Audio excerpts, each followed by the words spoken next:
Hello, my friends, hello, and welcome once again to the thrilling Von Manor and another action-packed episode of Halls of Adventure. Yes, Roger and myself, we are back once again to talk about all of the exciting books that have arrived here at stately Von Manor, as if by magic. I don't know how these books show up. I think Roger must just go out and just buy books all the time. Right, Roger?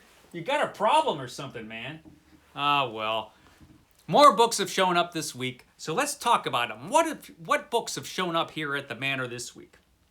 We'll start off with comics, because I like to start off with the comics. Only one comic-related book this week, and that would be this one, the Conan Chronicles, Blood in His Wake. This is from the Conan Chronicles line of epic collections. Marvel is republishing all of the Dark Horse, all the main series of Conan stories that Dark Horse was printing when Dark Horse Comics had the Conan license. And they had the Conan license for about 10 years almost. And this is the final Conan Chronicles volume. This is the last bit of Conan that Dark Horse printed before they lost the license and Marvel got the license again. So this is volume 8 of the Conan Chronicles. This has stories from 2015 through 2017. The last little bit of Dark Horse Conan. And there's some good stuff in here. They did a good job overall. Nice violence. Conan, it can be a little bit violent sometimes. But they did overall a pretty good job on Conan. Some of their stuff wasn't so great, but a lot of it was pretty darn good. So Conan Chronicles, the final volume, volume 8. So that came in here to the Manor. Next, when I was on a walk with my terrible little dogs, we came across one of those little free libraries. And I always check the little free libraries, and usually they're full of things I would not want to read. But I did find this. This is The Song of Achilles by Madeline Miller, which I seem to have heard about. And I remember hearing mixed things about it. It seems like it would be my kind of thing. Ancient Greece. I like ancient Greece. I like mythology. So the Song of Achilles, had to pick that up since, it was free in the little free library. So yeah, I'll give this a try eventually. The Song of Achilles. So this was pretty cool to find this for free. Usually those little free libraries, they've got nothing that I would ever read. But this one was pretty cool. So there you go.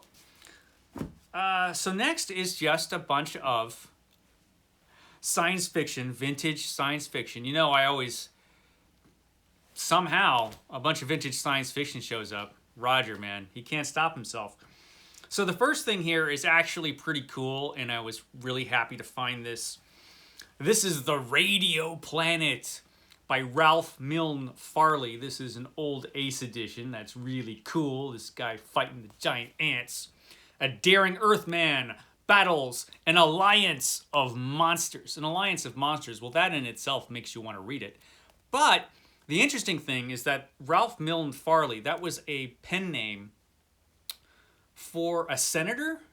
I think it was a senator from Minnesota. I think this was a senator from Minnesota. And in his spare time, this politician wrote science fiction stories in the Edgar Rice Burroughs tradition, because Edgar Rice Burroughs was pretty big when this was published. When was this published? The 20s, right? Yeah, 1926. 1926 is when this came out, which is right around the time Edgar Rice Burroughs was writing all of his stories. And so this is supposed to be an Edgar Rice Burroughs-like story. And I've heard about this forever, but I finally found a copy of this. So that was pretty cool. The Radio Planet. And I have another Ralph Milne Farley book, The Radio Beasts, with another really cool cover. So, yeah. A couple cool radio books. I don't know what radios have to do with the story, but I'm going to find out when I read these. These are pretty cool. Okay, Radio Planet radio beasts. Next is a Robert Sheckley with another cool cover. This is Mind Swap. Mind Swap by Robert Sheckley. So this is pretty cool. Look at that. Mind Swap by Robert Sheckley. Next, we've got Interface by Mark Adlert. The 22nd century is a time of plenty. Food, clothing, shelter, every entertainment and diversion, no matter how exotic or erotic, all are available for the asking. Technology's promise of limitless automated abundance has at last been fulfilled. Sound like paradise? It's a nightmare. Why is it a nightmare? It sounds great. I don't know. I'll have to read it with this very symbolic looking cover. Interface by Mark Adlert. Now this next thing I got, this is The White Dragon by Anne McCaffrey. So I wanted to read The Dragon Riders of Pern, that series of books, because I've never read it. So I decided that if I ever come across these books, I'll just pick them up. And eventually I'll have all of The Dragon Riders of Pern, and then I'll read them. This is volume 3 of The Dragon Riders of Pern, The White Dragon, so I still have the other Dragon Riders books to get. But, you know, I remember these from when I was a kid being all over the place. So I kind of think, you know, I should read these books eventually. So I'll just pick them up as I come across them. The White Dragon by Anne McCaffrey. Now this I already had, but I picked it up because it's in really, really, really good condition, which is rare.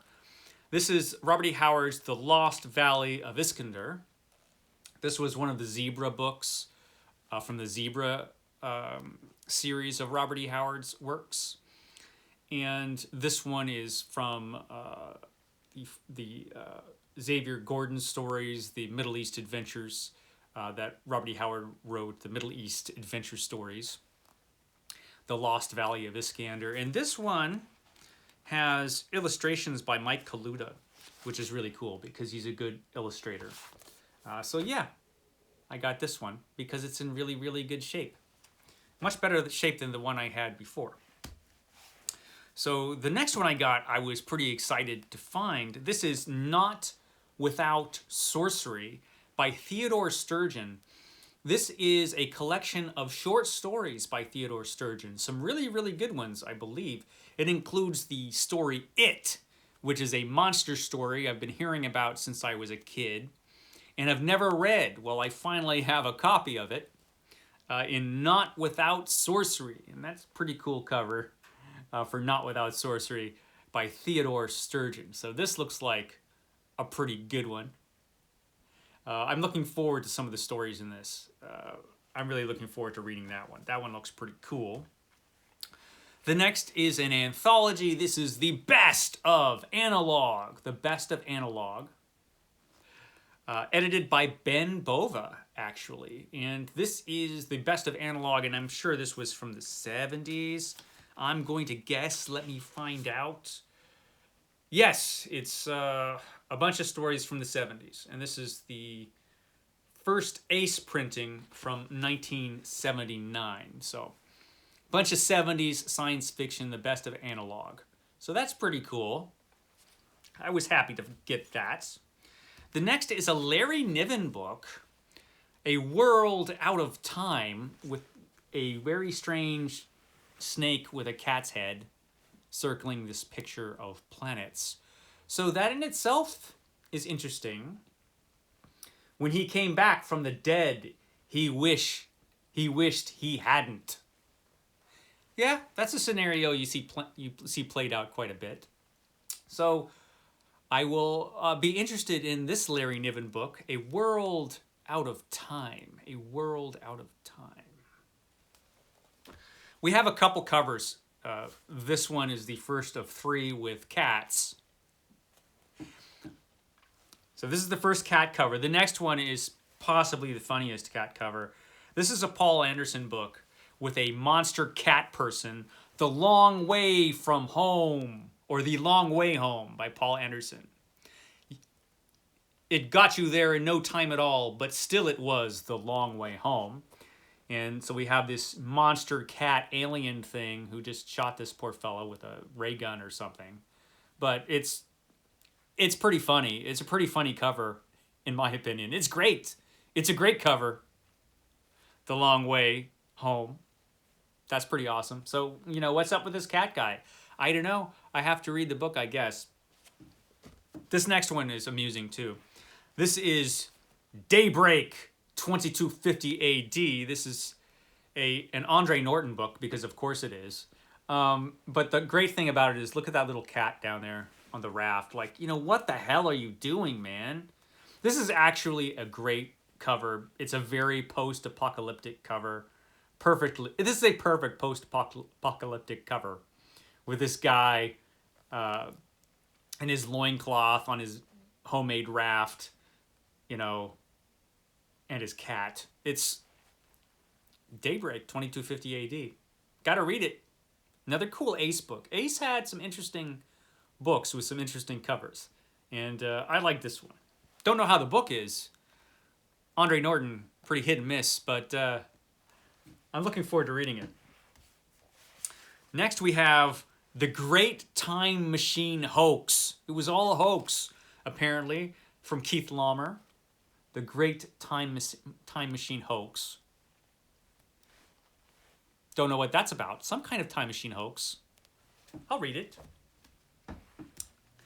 Next we've got John Brunner, Born Under Mars. Born Under Mars by John Brunner. I have never heard of this one. At least if I have heard about it, I forgot about it. But yeah, John Brunner, Born Under Mars. We've got a couple interesting covers for some Robert Silverberg books. This is Collision Course. Collision Course.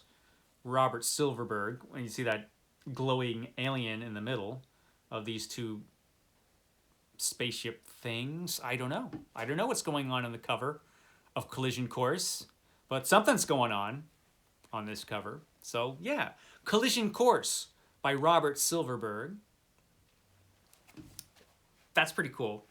This other cover just, it cracks me up. This is Robert Silverberg's The Seed of Earth. And we have a bunch of, I mean, who painted this or came up with this idea? We have a bunch of heads floating around. They're the seeds of Earth, apparently, these floating heads. A symbolic cover, I'm assuming this doesn't actually happen in the book, but you never know. But yeah, the seeds of Earth. This is an interesting cover. That's interesting. And next, from the author of Little Fuzzy, it's H. Beam Piper and the Cosmic Computer, which is a kind of a badass cover. See this guy getting his head shot off there. Kind of a violent, kind of badass cover for the Cosmic Computer. I'm not sure what's going on with the Cosmic Computer, but it leads to intergalactic war, apparently. So yeah, this is kind of cool. I like this one. So the Cosmic Computer from H. Beam Piper. It's probably great. Probably great. I'll read that. So, you know, I always save the best for last. I'm not sure this is really the best. This is another John Brunner, but this cover, I don't know what they were thinking with this cover. This is The World Swappers. The World Swappers by John Brunner. I kind of feel like John Brunner deserved better than this, but it is a funny cover. Yeah, I don't know what to make of it and what they were thinking when they came up with this artistic choice for this cover, but there you go. The World Swappers. This kind of thing happened on paperback covers now and again. Oh, poor John Brunner, The World Swappers. So there you go. This is the final book for the Halls of Adventure this week. Be sure to catch me next week to see what arrived here at the manor. I'm sure it'll be just as tasteful as this. Okay, guys, I will catch you next time.